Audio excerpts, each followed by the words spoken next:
Hello dears, welcome back to my channel.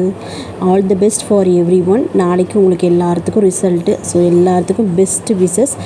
சிபிஎஸ்சிக்கு result வந்துருச்சா, என்ன எப்போ டேட் சொல்லியிருக்காங்கன்னு சொல்லிட்டு கமெண்ட் செக்ஷனில் கண்டிப்பாக மறக்காமல் இன்ஃபர்மேஷன்ஸ் வந்து சொல்லுங்கள். நாளைக்கு யாரெல்லாம் வந்து நல்ல மார்க் ஸ்கோர் பண்ணியிருக்கீங்க, நீங்கள் எக்ஸ்பெக்ட் பண்ண மார்க் வரலனாலும் பரவாயில்ல, டவுன் ஆகாதீங்க. அதை விட அதிகமாக வந்தால் ரொம்ப ரொம்ப ஹாப்பி. ஸோ அதனால் வந்து ஹாப்பியாக வந்து உங்களோட ரிசல்ட் டேவை செலிப்ரேட் பண்ணுங்கள். நாளைக்கு அட்மிஷன் எப்படியெல்லாம் போடணும் அப்படின்னு சொல்லிட்டு உங்களுக்கு நான் வீடியோ வந்து ஆல்ரெடி கொடுத்துருக்கேன். ஸோ பிஎஸ்ஜியில் ட்ரை பண்ணுறவங்களாகட்டும் அல்லது அதர் காலேஜில் ட்ரை பண்ணுறவங்களாகட்டும் பார்த்து கரெக்டாக பண்ணிக்கோங்க. ஒரு 1 or 2 வீக்ஸ்க்குள்ளே உங்கள் அட்மிஷன் ப்ராசஸ் எல்லாம் வந்து ஃபினிஷ் பண்ணிடுங்க, சரிங்களா? அதுக்கப்புறம் வந்து உங்களுக்கு ஏதாவது அடுத்தடுத்து மெயில் வரதை கண்டிப்பாக வந்து நான் போஸ்ட் பண்ணிடுவேன். நாளைக்கு நீங்கள் அங்கே ஸ்பாட்டுக்கு போயிட்டு உங்களுக்கு என்ன டவுட்ஸ் இருந்தாலும் சரி கமெண்ட் பண்ணுங்கள். அதே போல் நீங்கள் அட்டன் பண்ணிட்டு வந்தாலும் உங்கள் எக்ஸ்பீரியன்ஸ் எப்படி இருக்குன்னு கண்டிப்பாக மறக்காமல் ஷேர் பண்ணுங்கள். உங்களோட டவுட்ஸ் வந்து கண்டிப்பாக நான் வந்து கமெண்ட் பண்ணுறேன். முடியலன்னா வீடியோவை கூட கொடுத்துட்றேன். புரியாத பட்சத்தில் நம்ம கமெண்ட் செக்ஷனில் சொல்கிறது உங்களுக்கு புரியலன்னா, சப்போஸ் இந்த மெசேஜுக்கு புரியாதுன்னா கண்டிப்பாக உங்களுக்கு நான் வீடியோவை கொடுத்துட்றேன். ஒரு 2 டேஸில் எல்லாத்துக்குமே மெயில் வர ஆரம்பிச்சிடும். நாளைக்கு கூட மெயில் வரலாம். வித்தின் 2 வீக்ஸில் எல்லாமே க்ளோஸ் பண்ணிடுவாங்க. அதாவது கவுன்சிலிங்ஸ் எல்லாமே வந்து க்ளோஸ் பண்ணிடுவாங்க. ஸோ அதனால் எல்லோரும் ஒரு 2 வீக்ஸ்க்குள்ளே 12th எக்ஸாம் எழுதுனவங்க யாரெல்லாம் வீடியோ பார்க்குறீங்களோ அவங்க வந்து மறந்துடாமல் ஏதாவது ஒரு காலேஜ் சூஸ் பண்ணிக்கோங்க. எஜுகேஷன் வந்து ரொம்ப ரொம்ப இம்பார்ட்டண்ட். இல்லை படிக்க வேணாம், இதுக்கப்புறம் வேலைக்கு போகலாம்லாம் யோசிக்க வேணாம். மார்க் கிடைக்கலனாலும் கிடைச்சாலும் ஏதாவது ஒரு கோர்ஸ் எடுத்து கண்டிப்பாக படிங்க. இந்த இதில் நம்ம டவுன் ஆனாலும் ஏதாவது ஒரு வகையில் கடவுள் வந்து நமக்கு வந்து ஹெல்ப் பண்ணுவார். ஸோ நமக்கு வந்து இப்போ எனக்கெல்லாம் பார்த்திங்கன்னா 800 மார்க் தான் எடுத்தேன். ஐயோ நமக்கெல்லாம் எப்படி சீட்டு கிடைக்கும் அப்படிங்கிற போய் நினச்சப்ப பிஎஸ்ஜி வந்து எனக்கு பெரிய ஒரு ஆப்பர்ச்சுனிட்டியாக கிடச்சிது.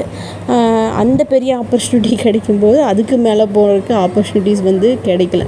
ஸோ அந்த மாதிரி வந்து நீங்கள் சின்னதாக ஒன்று நமக்கு கிடைக்கிது அப்படின்னாலும் பின்னாடி பெரிய விஷயம் ஒன்று நடக்க போகுதுன்னு நீங்கள் மறந்துடாமல் அதை மனசில் வச்சுக்கோங்க. யாரும் டவுன் மட்டும் ஆகாதீங்க, சரிங்களா? நமக்கு மார்க் வந்துட்டு இந்த மார்க்காக கிடைக்குமான்னு நான் கேட்டால் கண்டிப்பாக நாளைக்கு சொல்கிறேன், சரிங்களா? கம்யூனிட்டி வைஸ் படி தான் இது பண்ணுவாங்க. ரேங்க் ஆர்டர் தான், ரேங்க்கு வந்து போடுவாங்க. 1 2 3 4ன்னு ரேங்க்கு தான் போடுவாங்க. நம்ம ஸ்கூலில் எப்படி போகிறாங்க, ஃபஸ்ட் ரேங்க் செகண்ட் ரேங்க்குன்னு டோட்டலை கன்சிடர் பண்ணி, ஸோ அதை வச்சு தான் ஒவ்வொரு டிபார்ட்மெண்ட்டுக்கும் ரேங்க் போடுவாங்க உங்கள் மார்க்ஸை. ஸோ 1 or 2 டேஸில் உங்களுக்கு ஸ்லாட் வந்து பிரிக்கிற மெயில் வந்து வந்துடும். நீங்கள் கவுன்சிலிங்ஸ் வந்து அட்டன் பண்ணிடலாம், சரிங்களா? ஸோ எனக்கு பிஎஸ்ஜி கிடைக்காதுக்கா, எனக்கு வாய்ப்பு இல்லைன்னு தெரிஞ்சு போச்சு, நான் 70% வச்சுருக்கேன், பிகாம் தான் அப்படின்னா ஒரே ஓட்டமாக ஓடி போய் ஸ்ரீ கிருஷ்ணாவில் போட்டுருங்க. ஃபீஸ் வந்து எல்லா காலேஜ்லையும் ஒரே மாதிரி தான். மேனேஜ்மெண்ட் ஃபீஸு, சரிங்களா? பிஎஸ்ஜி பொறுத்த வரைக்கும் மேனேஜ்மெண்ட்டு கிடைக்கும். மேனேஜ்மெண்ட்டு வந்து கண்டிப்பாக நம்ம டொனேஷனும் பே பண்ணணும். ஆனால் ஸ்ரீ கிருஷ்ணாவில் நம்ம ஃபீஸ் மட்டும் தான், டொனேஷன்ஸ் கிடையாது. ஃபீஸ் மட்டும் கண்டிப்பாக 80 ரூபா. இப்போ எப்படி இங்கே பே பண்ணுறோமோ அதே போல் தான் அங்கேயும் 80 ரூபா வந்து பே பண்ணுற மாதிரி இருக்கும், சரிங்களா? ஸோ அதனால் நாளைக்கு உங்களுக்கு மைண்ட் செட் எப்படி இருக்குன்னு பாட்டு, இல்லை டொனேஷன் பே பண்ண முடியும் அப்படின்னா நீங்கள் கண்டிப்பாக வெயிட் பண்ணுங்கள். நான் பிசி கேட்டகரியை வச்சு சொல்கிறேன், சரிங்களா? இப்போ வந்து நம்ம எஸ்சி எஸ்டி எம்பிசி கேட்டகரி இருக்கும் அப்படின்னா நம்ம வந்து ஒரு 85 அண்ட் எபோவ் இருந்தாவே கண்டிப்பாக நமக்கு கிடைக்கும். 80-85 எபோவ் இருந்தாவே பிகாம் சீட்ஸ் வந்து கிடைக்கும். 50-60 இருந்தாவே பிஎஸ்சி ஃபிசிக்ஸ் கெமிஸ்ட்ரி எல்லாமே கிடைக்கும், சரிங்களா? ஸோ வீடியோவை நல்லா பார்த்துக்குங்க. ஏதாவது டவுட்ஸ் இருந்தால் மறக்காமல் கமெண்ட் பண்ணுங்கள், நான் உங்களுக்கு வந்து ஷேர் பண்ணிடுறேன், சரிங்களா? மெயில் வந்து இனி வர ஆரம்பிச்சிடும். ஸோ அப்கமிங் டேஸில் மெயில் வரும். எல்லோரும் மறக்காமல் இந்த வீடியோ கீழே உங்கள் மார்க்கை நாளைக்கு ஷேர் பண்ணுங்கள்.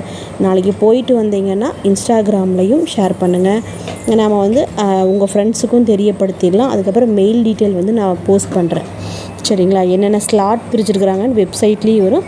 வெப்சைட்டில் நான் செக் பண்ணிவிட்டு உங்களுக்கு வந்து ஃபர்தராக என்னென்ன டீட்டெயில் அப்படிங்கிறத வந்து நான் சொல்லிடுறேன், சரிங்களா?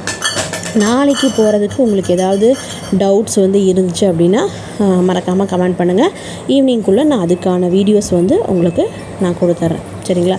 So all the best. எல்லோரும் வந்து நல்லா ப்ரே பண்ணிக்கோங்க. கோயிலுக்கு போகிறவங்க, சர்ச்சுக்கு போகிறவங்க, மசூதிக்கு போகிறவங்க எல்லா சாமியையும் கும்பிட்டுக்கோங்க. நாளைக்கு வந்து ஒரு மிராக்கிள் நம்ம லைஃப்பில் நடக்கணும் அப்படின்னு சொல்லிட்டு, ஸோ நல்லா மார்க் எடுக்கணும்னு நான் எல்லாத்துக்காகவும் ப்ரே பண்ணிக்கிறேன். Best wishes. எல்லாத்துக்கும் நல்ல காலேஜில் சீட் கிடைக்கணும், நல்லா படித்து முடிக்கிற வரைக்கும் கடவுள் வந்து துணை இருக்கணும்னு சொல்லிட்டு கண்டிப்பாக நான் வந்து ப்ரே பண்ணிக்கிறேன். நாளைக்கு ரிசல்ட்டுக்கு வெயிட் பண்ணுறவங்க, அதுக்கப்புறம் நம்மளோட சப்ஸ்கிரைபர்ஸ் எல்லோரும் சிபிஎஸ்சிக்கு எப்போ வந்து ரிசல்ட் வந்து ரிலீஸ் பண்ணுறாங்க அப்படிங்கிறத சொல்லுங்கள். எனக்கு 2 டேஸ்லன்னு சொல்லி ஒரு 2 நாளைக்கு முன்னாடியே சொன்னாங்க. ஸோ என்னன்னு எனக்கு தெரியல. ஸோ உங்களுக்கு அப்டேட்ஸ் இருந்தால் சொல்லுங்கள். நாளைக்கு 9 மணிக்குள்ளே ரிசல்ட்டை பார்த்துட்டு இதுக்கு முன்னாடி வீடியோவை செக் பண்ணிக்கோங்க. ஓகேங்களா? ஓகே டிஎஸ், தேங்க்யூ ஸோ மச். நெக்ஸ்ட் பார்க்கலாம். பாய்.